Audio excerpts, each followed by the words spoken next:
성경 말씀 사무엘상 17장 34절 말씀부터 37절 말씀까지 같이 봉독하도록 하십시다.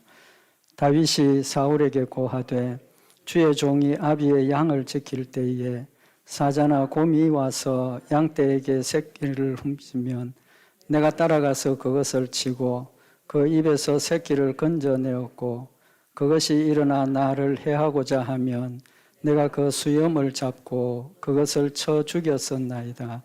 주의 종이 사자의 곰도 쳤은즉 사시는 하나님의 군대를 모욕한 이 할례 없는 블레셋 사람이리까 그가 그 짐승의 하나와 같이 되리이다.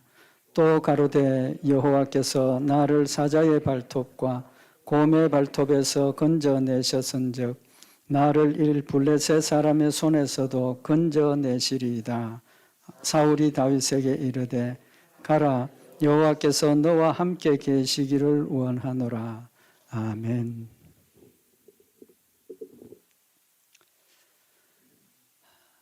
우리 오늘 이 말씀은 우리 잘 아시는 말씀입니다.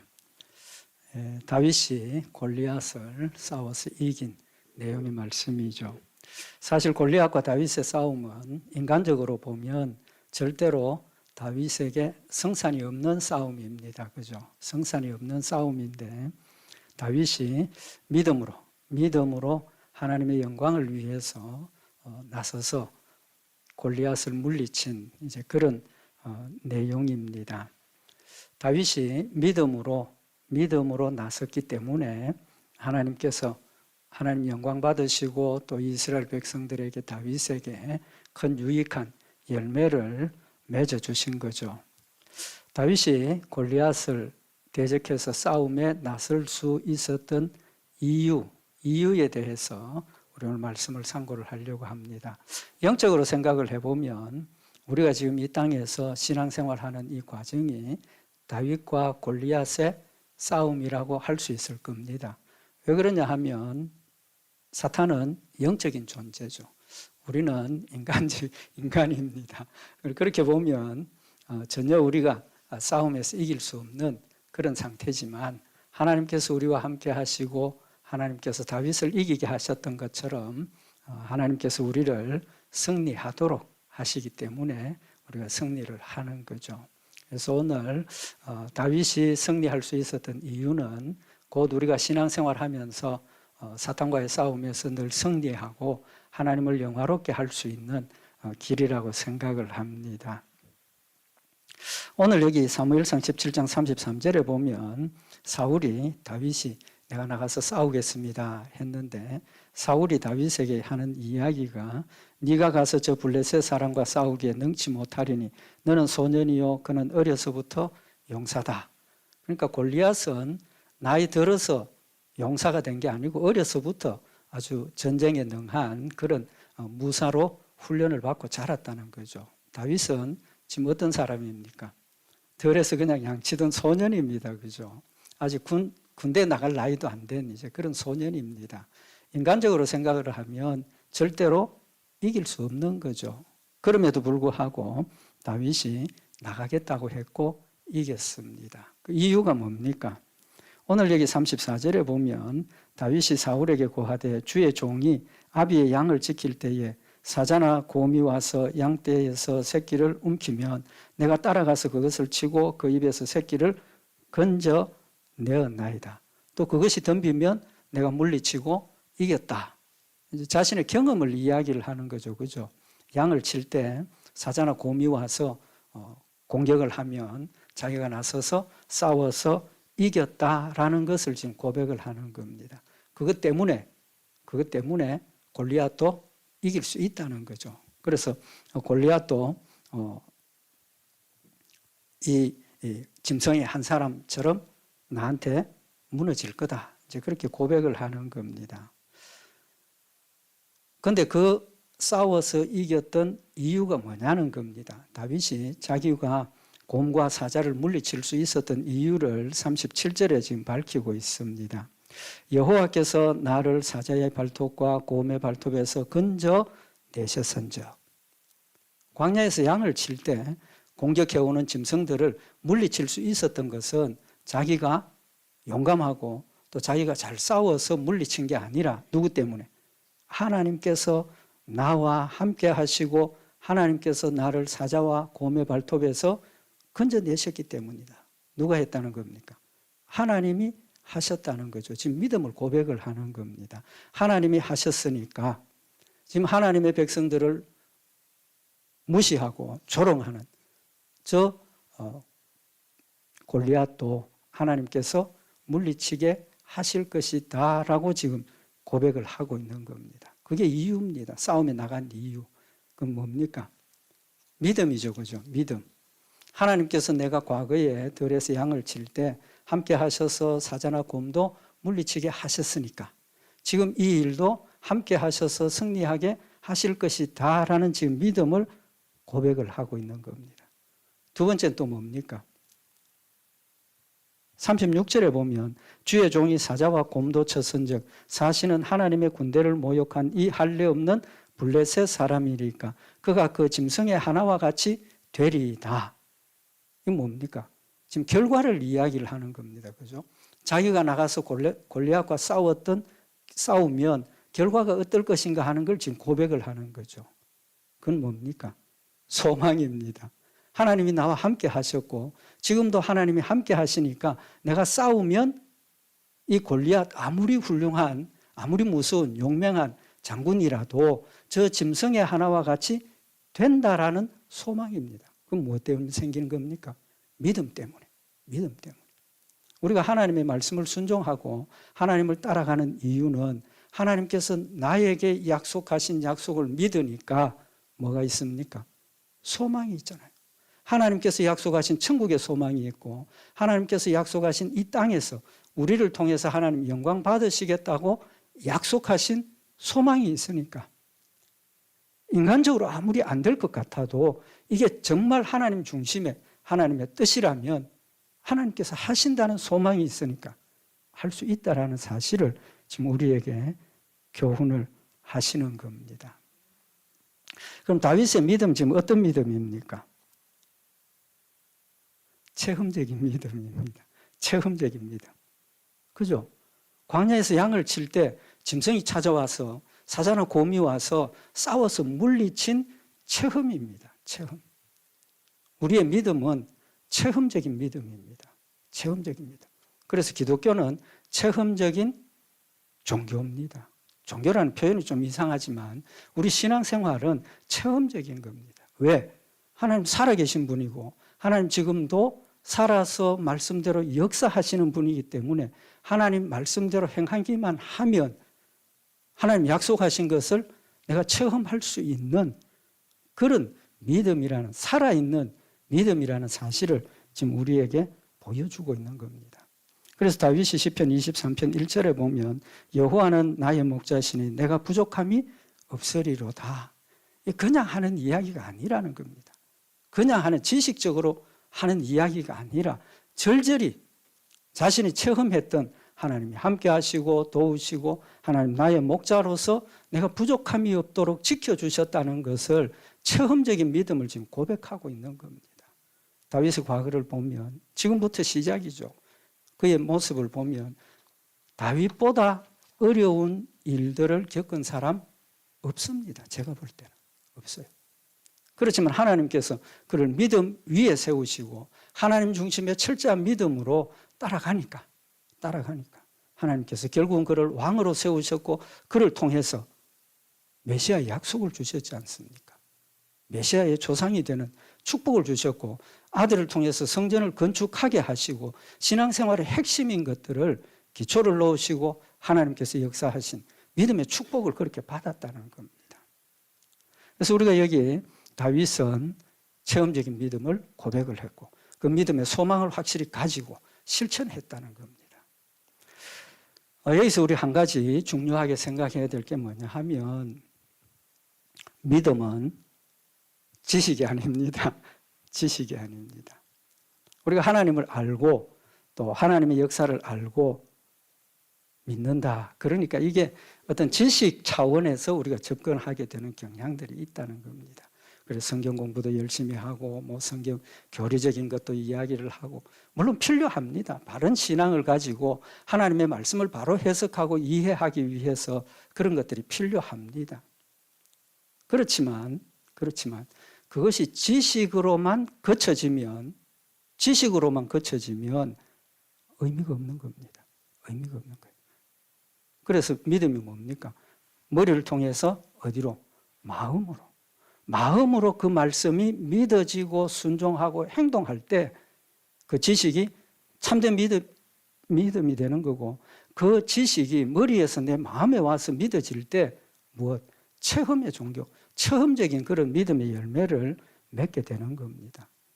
핵심은 알아야 된다는 거죠. 알아야 된다. 그래서 호세아서 6장 3절에 호세아 선지자가 그러므로 우리가 여호와를 알자. 힘써 여호와를 알자 그랬습니다. 알자. 이 알자라는 단어는 그냥 지식으로 안다는 뜻이 아닙니다. 체험으로 안다는 겁니다. 체험으로 안다는 겁니다. 그래서 하나님의 말씀을 순종하면 할수록 내가 너를 사랑한다. 내가 너에게 은혜를 베푼다. 내가 너와 함께 있다.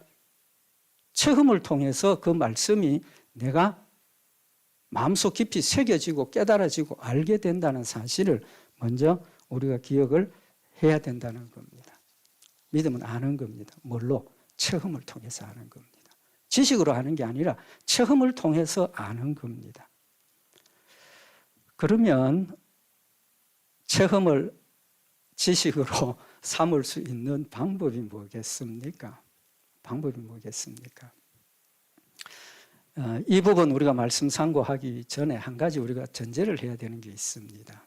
지금 다윗이 광야에서 양을 칠 때 곰도 물리치고 사자도 물리치고 하나님이 함께 하셔서 지키셨다고 고백을 했죠. 그런데 하나님께서 다윗을 지키신 게 곰이 공격할 때, 사자가 공격할 때 그때만 함께 하시고 지키셨습니까? 아니죠. 우리 지난 주일날도 말씀을 상고했던 것처럼 성령이 나에게 오셔서 어떻게? 항상 영원토록 나와 함께하고 계신다 하셨고 성령이 내 안에 오셔서 함께 계신다는 것은 성령님만 내 안에 계시는 것이 아니라 누가? 하나님 예수님께서 삼위일체 되시는 하나님 예수님 성령님께서 내 마음에 함께 하셔서 말씀을 통해서 깨우쳐 주시고 회개케 하시고 힘을 얻게 하시고 위로해 주시고 그런 역사들을 통해서 항상 나와 함께 하고 계신다는 겁니다. 그런데 문제가 뭡니까? 지금 하나님이 함께 하시고 계심을 지금 느끼고 알고 계십니까? 이 시간 하나님께서 이곳에 오셔서 우리의 예배를 받으시고 우리와 함께 계심을 지금 느끼고 계시는 겁니까? 예, 아멘 하시니까 감사합니다. 우리가 살아가면서 24시간 하나님이 나와 함께 계심을 알고 느끼고 계시느냐고요. 솔직히 24시간 하나님 나와 항상 함께 하고 계심에도 불구하고 하나님이 나와 함께 하고 계심을 느끼지 못하고 인지하지 못하고 지나가는 시간이 얼마나 많이 있느냐 하는 겁니다. 얼마나 많이 있느냐. 중요한 것은 하나님이 항상 나와 함께 하고 계심에도 불구하고 하나님이 나와 함께 계심을 내가 뭐하지 못한다? 알지 못한다. 모르고 있다는 겁니다. 모른다는 말 다른 말로 체험과 연관시켜서 생각을 해보면 느낌이 없다는 겁니다. 느낌이 없다. 우리가 안다는 것을 체험적으로 안다는 것은 몸으로 느끼고 또 그것을 받아들이고 몸이 느껴야 되는 겁니다. 오감을 통해서, 귀를 통해서, 눈을 통해서, 손을 통해서 하나님이 함께 하심을 내가 느낄 때 비로소 하나님 나와 함께 하고 계시는구나. 하나님 나와 함께 하고 계시는구나. 그런데 우리의 삶은 어떻습니까? 살다가 하나님 정말 지금 나와 함께 하고 계시는구나. 살다가 어느 순간에 하나님 감사합니다. 나와 함께 하고 계시네요. 이게 우리의 모습입니다. 이게 우리의 모습이라고. 그렇다면 항상 함께 하고 계시는 하나님의 역사를 느끼려면 뭐 해야 됩니까? 좀 예민해야 됩니다. 제가 좀 둔하지 않습니까? 뭐 이야기를 해도 잘 느끼지 못하고 이런데 예민해야 돼요. 예민해야 돼요. 그걸 성경에서 뭐라고 표현을 했습니까? 깨어 있으라고 말씀을 하십니다. 깨어 있으라. 데살로니가전서 5장 6절에 보면 그러므로 우리는 다른 이들과 같이 자지 말고 오직 깨어 근신할지라. 다른 이들과 같이 자지 말고. 우리 육신은 살아서 지금 막 움직이고 있지만 영적인 사람은 내가 지금 하나님이 함께하고 계심을 깨닫지 못하는 그 순간에 내 영의 사람 지금 뭐 하고 있는 겁니까? 잠자고 있다는 겁니다. 잠자고 있다. 왜? 느낌이 없으니까. 잠잘 때는 느낌이 아무래도 둔해집니다. 그죠? 잠기 밝은 사람은 조금만 해도 뭐 이렇게 금방 깨닫지만 깊은 잠이 들면 누가 와서 흔들어 깨워도 모른다는 겁니다. 영적으로 우리가 잠들어 있다는 거죠. 그래서 자지 말고 깨어 근신할지라 그랬습니다. 이 근신할지라는 뜻이 뭡니까? 헬라 원어의 의미는 술 취하지 않았다, 정신 차리고 있다, 두 가지입니다. 성경에 보면 우리가 성령 충만한 것하고 반대하고 비교해서 말씀을 하시는데 성령 충만한 것하고 반대되는 상황을 뭐라고 표현을 했습니까? 술에 취했다라고 표현을 합니다. 술에 취했다. 술 취하면 필름 끊어지고 필름 끊어지니까 아무것도 느낌도 아픈 것도 못 느낀대. 무서움이 없다는 거죠. 성령 충만한 사람은 성령에 충만하니까 세상에 대한 그런 느낌이나 두려움이 없어지는 겁니다. 그래서 근신하라는 것은 세상에 취하지 말라 그런 뜻입니다. 욕심에 취해 있고 세상 정욕, 쾌락, 재물, 명예, 권세 여기에 취해 있으면 하나님의 역사가 전혀 느껴지지 않습니다. 내가 욕심 가운데 살고 있어도 못 느끼고 지나가는 겁니다. 그래서 깨어 근신하라 하는 것은 정신 차리고 있으라 그 말입니다. 잠에서 깨어나라는 겁니다. 하나님 알지 못하는 이방 사람들의 모습을 성경은 지금 말씀을 하고 있는데 에베소서 4장 17절에 보면 그러므로 내가 이것을 말하며 주 안에서 증거하노니 이제부터는 이방인이 그 마음에 허망한 것으로 행함같이 너희는 행하지 말라. 이제는 하나님의 백성이 되었으니까 이방인처럼 살지 말라는 겁니다. 마음에 허망한 것을 행하지 말라는 겁니다. 마음이 허망하다는 말이 뭡니까? 아무것도 없다는 거예요. 목적도 없고 뜻도 없고. 그래서 에베소서 4장 18절에 보면 저희 총명이 어두워지고 저희 가운데 있는 무지함과 저희 마음이 굳어짐으로 말미암아 하나님의 생명에서 떠나 있도다.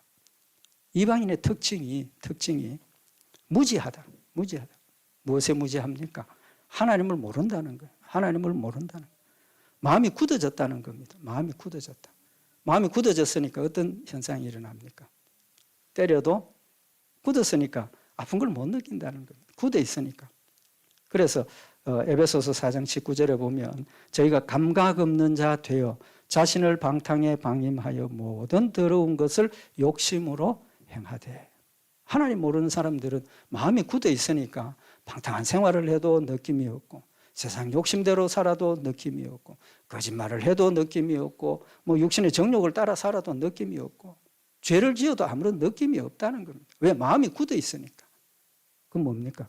감각이 없다라고 표현을 하셨지 않습니까? 감각이 없다. 그러면 반대는 어떻게 돼야 됩니까?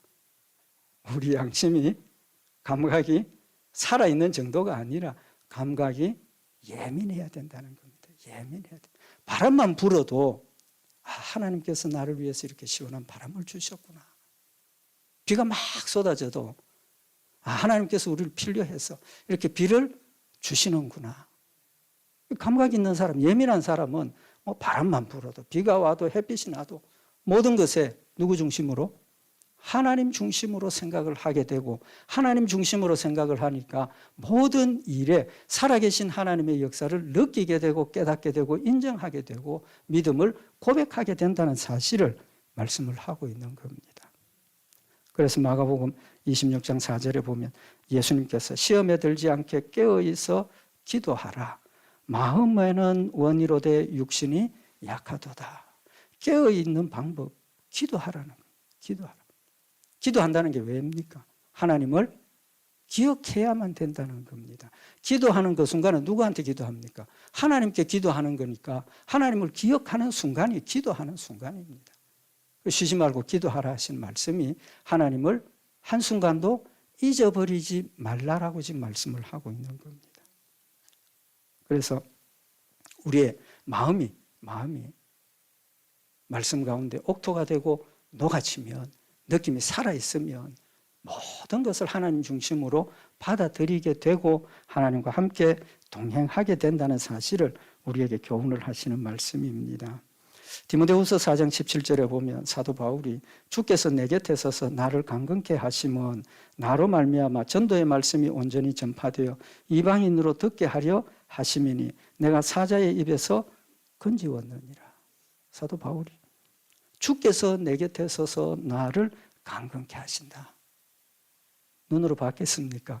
봤을 수도 있겠죠.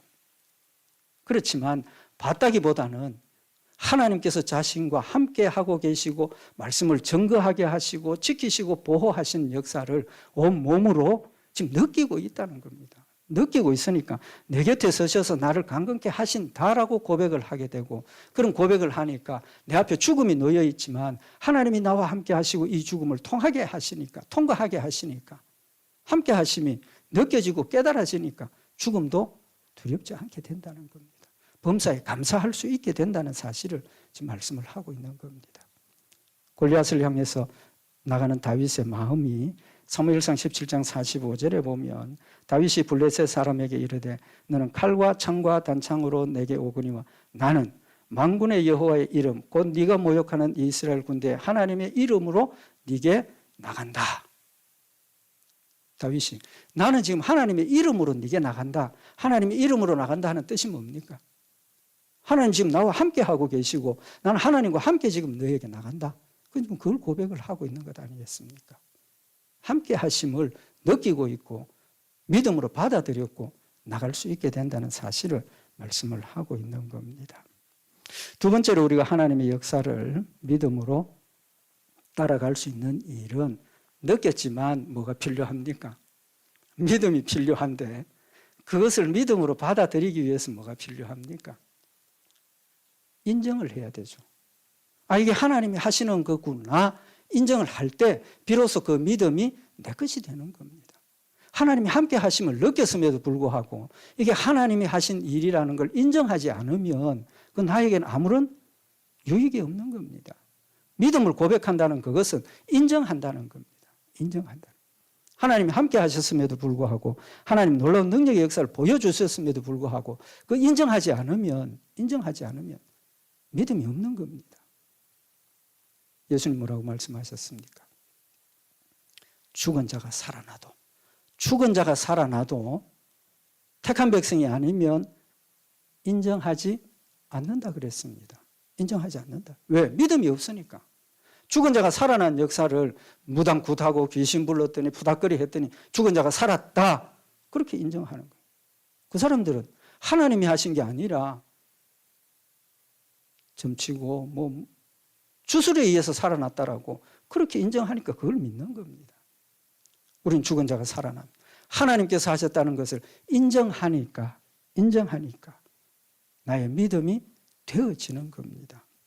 이게 오늘 좀 전에도 봉독해 드린 것처럼 여호와께서 나를 사자의 발톱과 곰의 발톱에서 건져내셨은즉 나를 이 블레셋 사람의 손에서도 건져내시리이다. 하나님께서 나와 함께 하셔서 사자와 곰을 이기게 하셨다.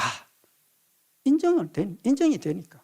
내 능력이 아니고 내가 잘나서가 아니고 내가 사자나 짐승을 쫓아낼 수 있는 힘이 있어서가 아니라 누가? 하나님께서 함께 하시고 하나님께서 하셨다는 사실을 인정하게 되니까 그게 믿음으로 내게 된다는 사실을 이야기를 하고 있는 겁니다. 믿음은 하나님의 실체를 인정하는 겁니다. 눈에 보이지는 않지만 아무런 그게 없지만 하나님께서 말씀으로 성령으로 내 마음속에 하나님의 존재를 알게 하시고 인정하게 하셔서 그걸 인정하고 믿음으로 고백을 하게 하셔서 그것이 나의 것이 되도록 역사를 하시는 겁니다. 사울이 왕이 되고 난 뒤에 교만해졌죠. 아말렉과의 싸움에서 승리했습니다. 사울이 어떻게 했습니까? 사울이 사무엘상 15장 12절에 보면 사무엘이 사울을 만나려고 아침에 일찍 일어났더니 혹이 사무엘에게 고하여 가로되 사울이 갈멜에 이르러 자기를 위하여 기념비를 세우고 돌이켜 행하여 길갈로 내려갔다. 아말렉과의 싸움 누가 이기게 하셨습니까? 하나님께서 함께 하셔서 이기게 하셨는데 사울은 인정을 안 하니까 누가 한 겁니까? 자신이 한 걸로 주장을 하고 전적비를 세우고 내려갔다는 겁니다. 모든 것을 하나님 중심으로 생각을 하고 하나님 믿음으로 하신 것을 인정하고 믿음으로 받아들일 때 그것이 나에게 체험이 되고 고백이 된다는 사실을 교훈을 하고 있는 겁니다. 세 번째, 우리가 하나님 함께 하심의 이 믿음의 역사가 우리의 삶에 유익하기 위해서 필요한 게 있습니다. 뭐가 필요하냐 하면 잘 기억해야 됩니다. 기억력이 필요한 겁니다. 저는 좀 무디고 기억력이 좀 없는 사람이라서 참 힘든데 기억을 해야 돼요. 아무리 하나님께서 나에게 하나님의 전능하신 역사를 체험하게 하시고 인정하게 하셨음에도 불구하고 그걸 세월이 지나면서 잊어버리면 아무 의미가 없는 겁니다. 왜? 잊어버렸기 때문에. 조그마한 것이라도 하나님이 하신 것을 내가 인정하고 고백한 것을 기억하고 있으면 내 믿음에 유익이 되고 도움이 된다라는 겁니다. 다윗이 광야에서 양칠 때 체험했던 그것을 지금 기억하고 있으니까 이 시점에 그걸 기억하니까 하나님 그때도 나와 함께 하셨는데 지금도 함께 하신다라는 믿음을 고백을 할 수 있다는 겁니다. 그래서 신명기 4장 9절에 보면 모세가 이스라엘 백성들에게 설교할 때 오직 너는 스스로 삼가며 내 마음을 힘써 지키라. 두렵건대 네가 그 목도한 일을 잊어버릴까 하노라. 두렵건대 내 생존하는 날 동안에 그 일을 내 마음에서 떠날까 하노라. 이스라엘 백성들이 애굽에서 나와서 홍해를 건너고 하나님의 놀라운 능력의 역사들을 매일 아침 만나를 주시는 그 역사를 먹고 체험하고 있음에도 불구하고 그 역사를 뭐 했다? 잊어버리게 되니까 어려울 때 원망하고 목마를 때 대적하고 만나 하나님 주신 그 귀한 음식을 만나 이거 매일 먹으니까 이거 입에 물려. 더 맛있는 거, 더 좋은 거 먹고 싶어. 왜 그렇습니까? 하나님 주신 소중한 것을 소중한 것이라고 기억을 하고 간직해야 되는데 그것을 잊어버리고 나니까 아무런 소용이 없다는 겁니다. 그래서 잊어버리지 말라고. 마음에서 그걸 떠나보내지 말라고 권면을 하고 있는 겁니다. 그래서 하나님께서 이스라엘 백성들에게 하나님의 역사를 잊어버리지 않도록 하기 위해서 기억하는 방법을 몇 가지 보여주셨어요. 그 중에 하나가 뭐냐면 노래를 만들어 주셔서 이스라엘 백성들이 그 노래를 부르게 하시는 거예요. 그렇지 않습니까? 저 기억력이 별로 없어서 옛날에 노래, 태종태세, 문단세 이런 식으로 노래를 통해서 기억을 했던 그런 기억이 있는데 하나님께서 이스라엘 백성들에게 애굽에서 행한 그 모든 일들을 노래를 지어서 가르쳐 주셔서 어린 아이 적부터 그 노래를 부르면서 자라니까 안 잊어버린다는 거예요. 기억하는 게 그만큼 중요하다라는 사실을 우리에게 교훈을 하시는 거죠. 그래서 요한복음 14장 26절에 보면 보혜사 곧 아버지께서 내 이름으로 보내실 성령 그가 우리에게 모든 것을 가르치시고 내가 너희에게 말한 모든 것을 생각나게 하시리라. 우리 잊어버리고 있을 때 성령님께서 내 마음속에 내가 읽고 잊어버렸던 그 말씀을 성령님께서 그 말씀을 기억나게 하시는 겁니다. 필요한 시간에 필요한 말씀을 기억하게 하시는 겁니다. 잊어버려도 너무 낙심하지 마십시오. 저 건망증심에도 하나님 말씀 때에 따라서 하나님께서 깨닫게 하시고 기억나게 하시니까 도움을 받는 겁니다. 그러나 중요한 것은 노력을 해야죠. 기억하려고. 예수님께서 베드로가 예수님 죽으러 가신다 할 때 베드로가 뭐라고 그랬습니까? 예수님 나는 죽는 데까지 따라갈 준비가 되어 있습니다. 가겠습니다. 그때 예수님 베드로에게 뭐라고 말씀을 하십니까? 마가복음 14장 30절에 보면 예수께서 가라사대 내가 진실로 네게 이르노니 오늘 이 밤 달기 2번 울기 전에 네가 3번 나를 부인하리라. 왜 예수님께서 베드로에게 이 말씀을 하셨겠습니까? 나 죽는 데까지 따라가겠습니다 하는데 예수님께서 네가 오늘 이 밤에 2번 달기 울기 전에 네가 3번 나를 부인한다. 왜 이 말씀을 하셨겠습니까? 베드로가 실제로 예수님 말씀하신 것처럼 부인했지 않습니까? 세 번째 부인을 하는데 마가복음 14장 71절에 베드로가 저주하며 맹세하되 나는 너희의 말하는 이 사람을 알지 못하니라 하니 달기 곧 2번째 울더라. 이에 베드로가 예수께서 자기에게 하신 말씀, 곧 닭이 2번 울기 전에 네가 3번 나를 부인하리라 하심이 기억되어 생각하고 울었더라. 예수님께서 그냥 하신 말씀이 아니고 베드로가 그렇게 실족할 것을 아셨기 때문에 그 실족했을 때 뭘 기억나게 하신 겁니까? 예수님이 하신 말씀을 기억나게 하시는 겁니다. 기억나게 하시는. 말씀이 기억이 되니까 베드로는 뭐 합니까? 회개하게 되는 겁니다. 회개하게 되는. 내가 자신만만하게 인간적으로 고백을 했지만 내가 이런 인간적인 연약함 때문에 나 부인할 수밖에 없는 그것을 예수님이 아셨고 부인할 것을 나한테 미리 말씀을 하셨으니까 내가 회개해야 되겠구나. 울었다는 건 회개하는 울음을 이야기를 하는 겁니다. 말씀에 대한 반응이라는 거죠. 마지막으로 한 가지 더 우리가 꼭 기억해야 될 것은 이렇게 하나님의 역사를 체험하고 느끼고 마지막에 해야 될 게 뭡니까? 행동해야 됩니다. 행동. 다윗이 하나님이 나와 함께 하셨고 광야에서 곰과 사자를 물리치게 하셨다. 그까지 고백을 했는데 그 다음 필요한 게 뭡니까? 골리앗과 싸우는 일에 나가야 된다는 거죠. 믿음으로 순종하는 일이 있어야 한다는 겁니다. 그래서 믿음에는 반드시 뭐가? 순종이 따르고 믿음의 열매가 반드시 있다는 겁니다. 그런데 문제가 뭡니까? 저는 목사니까 하나님 말씀 많이 압니다. 기억하고 있습니다. 그럼에도 불구하고 아는 만큼 순종하지 못하지 않습니까? 왜 그렇습니까?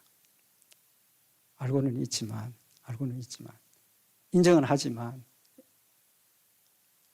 마음속에 의심이 생기기 때문에 예를 들어서 어떤 하나님의 말씀을 순종하려고 할 때 내가 이렇게 적당하게 타협하고 양보하고 넘어가면 유익하겠다. 인간적으로 유익하겠다. 그러니까 하나님의 말씀을 철저하게 적용하고 순종하지 못하게 된다는 겁니다. 사탄이 우리를 유혹하는 방법이 이겁니다. 유혹하는 방법이. 우리가 하나님의 말씀을 순종하면 하나님께서 함께 하시고 약속하신 약속이 있는데 살다 보면 하나님이 약속하신 그 약속보다 눈앞의 결과에 대한 결과 내가 생각을 하니까 하나님 약속하신 것보다 세상에 대한 걸 더 신뢰하게 되고 또 그걸 생각하게 되니까 하나님 약속에 대한 것이 의심이 든다는 거죠. 의심이 든다. 만약에 100% 하나님 약속하신 걸 믿는다면 순종할 수 있습니다.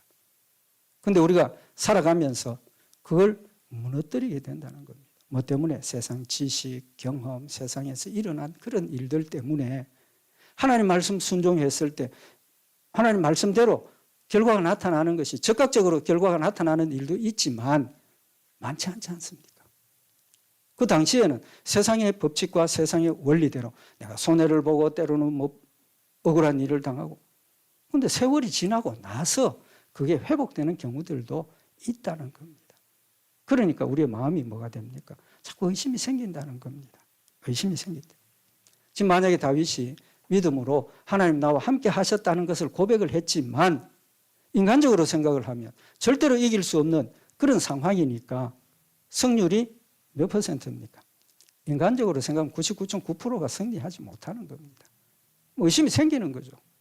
그럼 이때까지 체험이 행함으로 옮겨지지 않는다는 겁니다.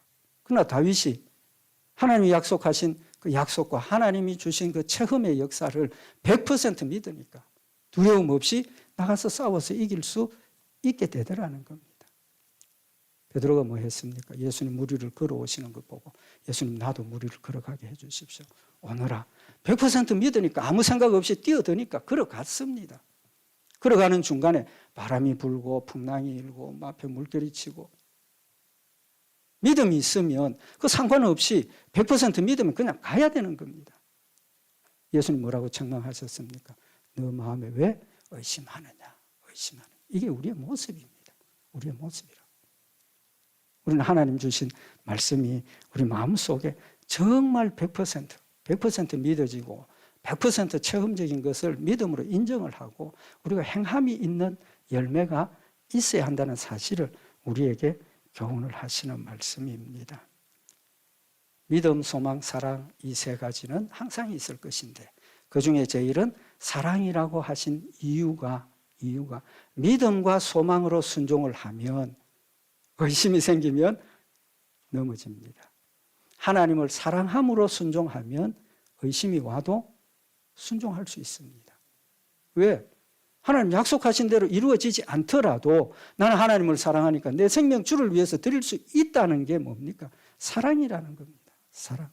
그래서 믿음도 필요하고 소망도 필요합니다. 믿음은 자라는 거니까. 믿음과 소망에서 우리가 자라서 신앙적인 체험을 자꾸 체험하면서 하나님에 대한 지식과 하나님의 역사를 채워가면 어느 순간에 나도 하나님의 은혜를 깨닫고 감사하게 되고 하나님을 사랑하게 되면 의심 없이 모든 일을 말씀대로 순종할 수 있다는 사실을 지금 우리에게 교훈하시는 말씀입니다. 우리 오늘 말씀 다시 한번 마음에 새겨서 하나님 나와 항상 함께 하심을 늘 깨닫고 인정하고 믿음으로 고백하고 그런 순종이 쌓여서 우리도 하나님을 사랑하고 죽기까지 순종하고 충성하는 그런 열매 맺기를 바랍니다. 기도드리십시다. 사랑의 하나님 아버지, 다윗의 조그마한 믿음의 체험들이 큰 믿음의 열매를 이루어서 하나님 영광 받으시고 나를 구원하는 놀라운 역사가 있었음을 저희들 상고하였나이다. 믿음의 체험이 우리 마음에 강건하고 담대한 하나님을 사랑하는 사랑이 되게 하셔서 하나님을 사랑함으로 주를 따라가며 승리하는 복된 역사 있도록 축복하여 주시옵소서. 우리 주 예수 그리스도의 이름으로 기도드리옵나이다. 아멘.